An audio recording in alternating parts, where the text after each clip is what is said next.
ইসলামী আন্দোলনে আপনার আমার থাকা এবং সপর্দ করে দেওয়ার মূল কারণ এটাই হওয়া উচিত যে আমি যেন এতগুলো ভালো মানুষের সাথে মিশে নিজেকে জবাবদিহিতার জন্য ঠেলে দিতে পারি। যারা নিজেকে জবাবদিহিতার জন্য উপস্থাপন করতে পারে তারাই ভালো মানুষ হতে পারে। আর যাদের কোনো জবাবদিহিতা নেই তারা কি হয় বলেন? স্বৈরাচার হয়, তারা ফ্যাসিস্ট হয়, তারা জালেম হয়, তারা যা ইচ্ছা তাই করতে পারে, তাদের কোনো বাধা নেই।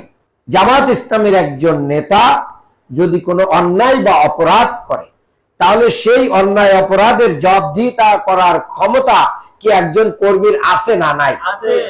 এহতেসাব করতে পারে। দেখেন, যে আন্দোলনের কর্মীরা নেতারা তাদের অধীনস্থদের কাছে নিজেদেরকে জবাবদিহিতার জন্য প্রতিদিন প্রতি মুহূর্ত সারা জীবনের জন্য কি করে উপস্থাপন করে রাখে, তাদের গুনাহ হওয়ার পসিবিলিটি কম না বেশি? কারণ সারা জায়গার ক্যামেরাগুলো তাদেরকে কি করে ফলো করে। চাইলেই যেখানে সেখানে বসে একটা বিড়ি খাও যাচ্ছে না। যদি আমার কোনো কর্মী দেখে ফেলে, আমার সহযোগী দেখে ফেলে, রোকন দেখে ফেলে, বেপর্দা হয়ে কারোকে সাথে নিয়ে বউ বাদে ঘুরেফেরা করার কোনো, আবার যারা বিভিন্ন খানকা মার্কাজ দরবার শরীফ সেখানে যত টাকা আসে আর যায় এর জন্য কি তাদের জবাবদিহিতা আছে? একক সিদ্ধান্ত, মালিকানা কার?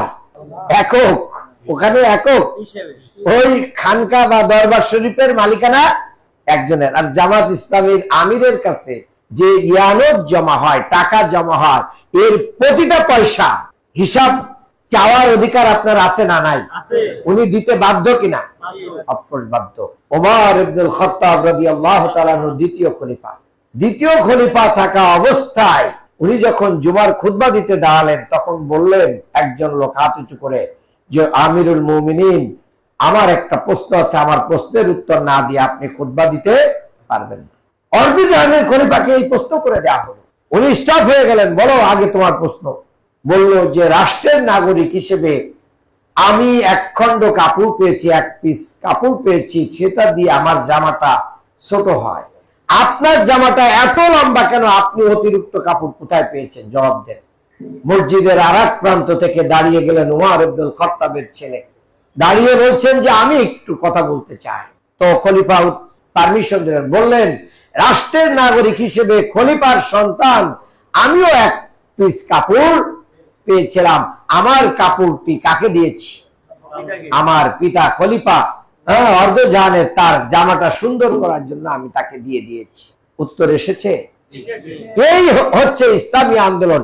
আর পৃথিবীতে অন্য যাদেরকে দেখেন এরা সব ভাগযোগ করে, এমনকি ভাই বোন মিলে ভাগ করে নেই যে হুজুরি রেখে যা যে কয়েকজন সম্পদ, প্রতিবার একটা মাহফিল কিংবা ওরস অথবা একটা কিছু হওয়ার পরে যা সম্পদ থাকে, চাল ডাল গরু ছাগল টাকা পয়সা চিন্নি পয়সা সব কি করে ভাগ করে নেই। মুরিদরা পায়। মুরিদরা মুসাফা করতে গেলেও টাকা লাগে, মুসাফা করতে গেলেও কি লাগে? টাকা লাগে। যে সংগঠনে মানে খালি দিতে হয় সেই সংগঠন করা কঠিন, আর যে সংগঠন করলে খালি পাওয়া যায় সেই সংগঠন করা। আর এটা তো হলো আমাদের আলেম ওলামা লাইনে বললাম। আর যদি দুনিয়াবি লাইনে বলি তাহলে আমি যদি এখানে 100 লোককে বিভিন্ন পয়েন্টে স্ট্যান্ডে মার্কেটে যদি নিয়োগ করে দিই যে প্রতি মাসে কি তুলবা, হাদিয়া তোফা যা আসে এগুলো তুলবা, তোমার 50 নির্বাচন করা সহজ না কঠিন? সহজ। তো লোক বাড়বে না কমবে? বাড়বে। কারণ শয়তানের এই শয়তানির কাজে লোকের সংখ্যা কি? আর আমি যদি কোনো একটা মার্কেট থেকে একটা চাঁদা দাবি করে নিয়ে আসি তাহলে আমার পথ জামাত ইসলামী রাখবে? আপনারা রাখবেন? রাখবেন। কাজে জামাত ইসলামীতে আমরা এসেছি আল্লাহর শুকরিয়া, আলহামদুলিল্লাহ। আমরা নির্বাচিত হওয়ার জন্য নয়, আমাদেরকে জাহান্নামের আগুন থেকে বাঁচানোর জন্য আমরা এখানে। যে কাজ করলে আল্লাহ এবং তার রাসূল খুশি হন সেই কাজ করার এখতিয়ার জামাত ইসলামীতে কাউকে দেয়া, বরং তাকে জবাবদিহি করতে হয়। এই জন্য জামাত আমাদেরকে নিতে না চাইলেও জামাতের এই জবাবদিহিতার ভিতরে আমি যদি নিজেকে ঠেলে দিতে পারি তাহলে আমার কমপক্ষে জাহান্নাম থেকে বেঁচে থাকা আমার জন্য সহজ হয়। এই কাজটা করতে যত দেরি হবে তত লাভ না ক্ষতি? যত লাভ না ক্ষতি? যদি ক্ষতি হয় তাহলে আজকে সিদ্ধান্ত নিয়ে নেন যে আজকের পর থেকে আমার মান উন্নয়ন করার জন্য যদি কোরআন পড়াই যদি অন্তরায় হয়, তাহলে আজকে থেকে আমি সহি কোরআন তেলাওয়াতের জন্য লেগে গেলাম। যদি আমার ঋণ আমাকে যদি ইসলামী আন্দোলনের মানে রোকন হওয়ার জন্য যদি অন্তরায় হয়ে যায়, আমার জমি বিক্রি করে, বইয়ের গয়না বিক্রি করে, জমানো টাকা এফডিআর বিক্রি করে আমি ঋণ পরিশোধ করে দিলাম। ঋণগ্রস্ত লোকের জানাজা আল্লাহ রসুল পড়তেনই না। জিজ্ঞেস করতেন দাফনের জানাজার আগে ঋণ আছে কিনা, ঋণের কি ফয়সালা হয়েছে বলো। আমাদের তো লাশ ঠেকায় দেয় মানুষ, এত পাওনাদার কি করে বলে দাফন পরে আগে ফয়সালা দেন। তারপরে এমনও হয়েছে গোপনে নিয়ে দাফন করে আসছে যাতে কেউ জানতে না পারে কোথায় দাফন করছে, তা বলে না। এত টাকা পয়সা মানুষ পায়, চিন্তা করে দেখেন। আর খালি ঋণ না, এখানে যে 5 ওয়াক্ত নামাজ জামাতের সাথে পড়া, এটা কি সহজ ব্যাপার? কঠিন কাজ। এইটা কি রোকনিয়াতের জন্য শর্ত না শর্ত না? শর্ত। আবার কবর পূজা, মাজার পূজা থেকে শুরু করে মানব রচিত মতবাদের সাথে সম্পর্ক রাখা যাবে না। এটা যে একটা শিরকে আকীদা, এই শিরক যুক্ত আকীদা থেকে কি আমাদেরকে কি করতে হবে? হেফাজত করতে হবে। এটাও রোকনিয়াতের আর একটা শর্ত। এটা মেনে চলা উচিত না উচিত না? ফরজ ওয়াজিবের ব্যাপারে কোন প্রকার শৈথিল্য প্রদর্শন করা যাবে না। আর একটা কথা মানা খুব কঠিন জামাতের রোকন হওয়ার জন্য, সেটা কি? হকদারের হক ফেরত দিতে হবে। সহজ না কঠিন বলেন? মনে করেন এই বাড়িটা আপনার বোন পাবে, আপনি তো দখল করে বসে আছেন, কিংবা বাড়ির 3টা ফ্ল্যাট বোন পাবে, আপনি বলছেন তোর দরকার নেই, কবরস্থানকে দিয়ে দিলাম। না, এই পল্টনের জমি তোরে দেবো না, তোরে দিলাম কোথায়? কবরস্থান, জুরাইন গোরস্থানে, ওখানে কিছু জমি আছে, ওইটা তোরে দিয়ে দিলাম। আপনি হক আদায় করলেন না। জামাত ইসলামীতে কারোর হক নষ্ট করে রোকন হওয়া যাবে না। যদি আমি আপনি কেউ থেকে থাকি রোকন, আপনি অভিযোগ করলে সে যদি ফেরত না দেয়, তার রোকনিয়াত বাতিল হয়ে যায়। তাহলে রোকন হওয়া কি এত সহজ? অনেক লোক রোকন হইতে পারে না এই শুধু কারণ হক করলে ইবাদ আল্লাহ নিজেও কি করবেন না? ক্ষমা করবেন না। আর একটা কাজ, সেটা তো আরো কঠিন হয়ে যেতে পারে। সেটা কি? সেটা হচ্ছে এই যে আপনার সাংগঠনিক দায়িত্বশীলদের দৃষ্টিতে কি রোকন হওয়ার যোগ্য হতে হবে। সেটা কি ভাই বলেন তো? তাহলে কি আমারে বেশি বেশি খাওয়াবেন, দায়িত্বশীলকে বেশি বেশি হাদিয়া দিবেন, তাহলে উনি খুশি হয়ে যাবে, আপনি দ্রুত রোকন হয়ে যাবেন? বিষয়টা কি তাই? বলা হচ্ছে সমস্ত রোকনরা আপনার গোটা জীবনটা পর্যবেক্ষণ করবে, কোথায় কোথায় ত্রুটি আছে এগুলো আপনাকে কি করবে? ধরাই দিবে। ধরাই দেওয়ার পরেও যদি আপনি সংশোধন না হন, তাহলে রোকন বৈঠকে আপনার ফাইল পাস হবে যে উনাকে কি রোকন করা যায়। বলবে একজন হাত উঁচু করে বলবে যে ভাই রোকন করবেন, সব ঠিক আছে, কিন্তু এই জায়গাটা একটা ঝামেলা আছে। এই যে ঝামেলাটা আছে, ওই ঝামেলা শেষ না পর্যন্ত আপনি কি করতে পারবেন না।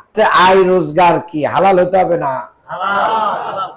100%। যদি এদিক ওদিক আয় থাকে কিছু ডান বাম বাদ দিতে হবে, একবারে বাদ দিতে হবে, ভালো হয়ে যাইতে হবে। এই জায়গায় ভালো হওয়া কি সহজ নাকি? এই জায়গায় ভালো হওয়া কি অনেক কঠিন। আয় রোজগার হালাল করে ফেলা। আবার হালাল আয় রোজগার করলেন, সেখান থেকে আরো কঠিন কাজ হচ্ছে যদি বলে যে প্রতি মাসে আপনার আয়ের 5% দিতে হবে। ইয়ানো এই সিদ্ধান্তের কারণে অনেক বড় বড় বুদ্ধিজীবী, ব্যবসায়ী, বাড়িওয়ালা, গাড়িওয়ালা তারা কি করতে পারে না। কিন্তু অনেক রিক্সা চালক, অনেক গার্মেন্টস কর্মীও তার আয় 5% দিয়ে আল্লাহর দিন কায়েমের জন্য শপথবদ্ধ হয়ে যায়। নিজের স্ত্রী বেপর্দা থাকবে আর আপনি রোকন হয়ে যাবেন বলেন? তাহলে ভালো তো খালি আপনি হচ্ছেন না, পুরো ফ্যামিলিকে ভালো করে ফেলতেছেন রোকন হওয়ার জন্য, এবং কোরআন এবং সুন্নাহ মোতাবেক আপনি গড়ার সিদ্ধান্ত নিচ্ছেন, এবং এই সিদ্ধান্ত বাস্তবায়নে এই সংগঠন জামাত ইসলামী আপনাকে আমাকে সহযোগিতা করতেছে। তাহলে আর রোকন হইতে কি দেরি করা উচিত? কি করা উচিত? আল্লাহ বলছেন সারিউ ইলা মাগফিরাতিম মির রাব্বিকুম ওয়া জান্নাহ, তোমরা আল্লাহর ক্ষমা এবং জান্নাতের জন্য দৌড়াও। কি করো? দৌড়াও অর্থ হচ্ছে তোমার সর্বশক্তি দিয়ে তুমি এই কল্যাণের পথে এগিয়ে যাও। আল্লাহর ক্ষমার জন্য আমার জীবনে যত নামাজ কাজা করেছি, আমার জীবনে যত অন্যায় করেছি, যত গুনাহ করেছি, এই গুনার ক্ষমার জন্য আল্লাহর কাছে নিজেকে সুপর্দ করে দিয়ে আল্লাহর দ্বীনের কাজ বেশি বেশি করে এটাকে অনেক গুণ গতিশীল করে এমন ভাবে এই কাজা আদায় করে দেয়া যাতে পূর্বের গুনাহ মাফ হয়ে যায়, আমার সওয়াব অনেক বেড়ে যায়। তাহলে আমার জীবনে তো অনেক ব্যারিয়ার ছিল, আমি তো এত কাজ করি নাই আল্লাহর দ্বীনের জন্য, নামাজি কাজা করেছি, রোজা ঠিক মতো রাখি নাই, এইখানে ওইখানে আড্ডা দিয়ে সময় কাটাইছি। তাহলে আমার অন্যায়ের পাল্লা ভারী হয়েছে না ন্যায়ের পাল্লা ভারী হয়েছে? বলেন। অন্যায়ের পাল্লা যদি আমার ভারী হয়ে থাকে তখন আমার কি করা উচিত? কাজ বাড়াই দেওয়া উচিত না কমাই দেওয়া উচিত? তাহলে কারা কাজ বেশি করবে? আল্লাহ তাআলা আমি সহ আমাদেরকে এই দিন কায়েমের কাফেলায় অত্যন্ত গুরুত্বপূর্ণ গনিমতপূর্ণ সময়, অনুকূল সময়কে কাজে লাগিয়ে এই সংগঠনকে অনেক গুণ বৃদ্ধি করার তৌফিক দান করুন। আমিন। আসসালামু আলাইকুম ওয়া রাহমাতুল্লাহ।